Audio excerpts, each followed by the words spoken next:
Alright guys, I'm just going to share a wee poem again, a wee poem as Colin Shake calls it. Aye, it's a wee stupid one I done. It's just a wee funny one. No, it's just a bit. It's supposed to be set around about a day that I appeared on Jeremy Kyle show, which I haven't really done, by the way, you know what I mean, although a couple of times in my life I probably could have appeared on this show, you know what I mean. But it's just a wee funny one surrounding the events of that particular day. So I'll read it out to you now. I've been thinking about that, you know, and I think it sounds no bad now. Probably could do a wee bit more work to it as well, right enough. But we'll see how it goes and that, you know. I'll read it out to you now. Like I said, if you're watching it on YouTube and that, or on Facebook, please feel free, if you watch the video and you like it and you think it's funny and that, and you think it's alright, please feel free to share it, and please feel free to leave any comments as I've got under the video as well, whether that's on Facebook or YouTube as well. So I'll read it out to you now. It's called My Day on Jeremy Kyle, and it's by me.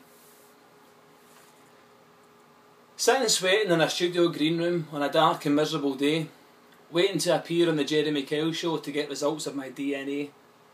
You see, apparently 2 years ago I nailed this big fat stinker, but I'd gubbed 10 eccies and I don't remember if I'd pumped this Burberry tinker. Upon the flat screen link-up I catch my first sight of this boot. She's wearing a bombered up tracksuit from which her arse is hanging out.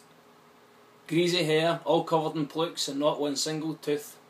If I'm a dad of this tramps wean, I'll top myself, and that's the fucking truth. She proudly sports a Chelsea smile that she wears from ear to ear, and her odour is like a fishy cheese that I can smell from way back here.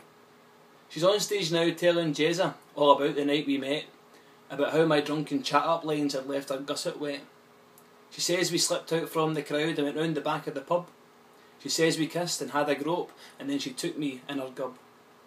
Then after all this passionate foreplay, she says I bent her over a grit bin, where she presented me with her grizzly growler that I could blow my beans in.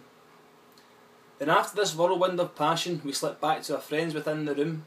Then 9 months later, in the middle of Corrie, a wee baby slipped out from her womb. Jezza gives her the usual shite about how I'm just a no-use scumbag. I wonder if he'll feel the same after I run out and tow his fucking ball bag. I'm called on stage by Jeremy, and all the crowd begin to boo. I grab my chair and move it away from this pile of genetic poo. She howls at me some dog's abuse and calls me a no-use cunt. Then I come back and tell her plainly, look, I'm more a dav your wee runt. She flies at me, then bounces up here and calm the situation down. Then Jeremy gives me the evil eye and that smuggish fucking frown. Look, ya prick, the ain's no mine, I tell Kyle to his face. I'd like to think I'd fucking remember if I'd dicked this waste of space.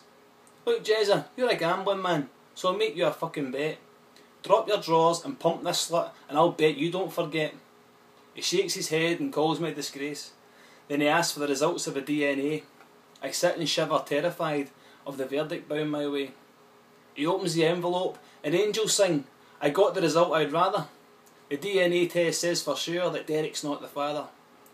Swamp Thing screams it can't be true and bolts from off the set. Jeremy then cuts to a break, saying come back, there's more to come out yet. Apparently the thing with baby's genes is they're only 50% a human. So mum fesses up that while on crack, she'd shagged a fucking moomin. That's it, says Jezza, we're out of time, and he says he'll see you soon. Who'd have thought that all along the real dad was a CITV cartoon?